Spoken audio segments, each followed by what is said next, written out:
Okay, first we are drilling our holes inside of our Hercules styrofoam cooler, and you're gonna drill it and make sure they are spaced evenly so that it can accommodate all of your 2-inch net pots.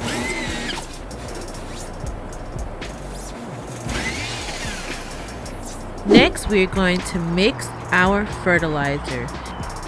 I am using the Kratky leafy green fertilizer, and you're going to mix that well and make sure there are no clumps. What is not pictured here is me adding the calcium nitrate.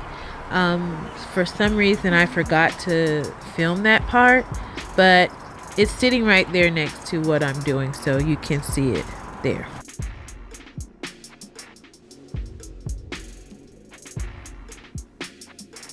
Next, we're going to fill our cooler with our fertilizer and fresh water, and you're going to fill it to the top. And finally, we are adding in all of our net pots into their holes. And then after that, you will wait. And there you have it. About a month later, this is what I had. Lots of lush green leafy greens. Let me know if you decide to try it.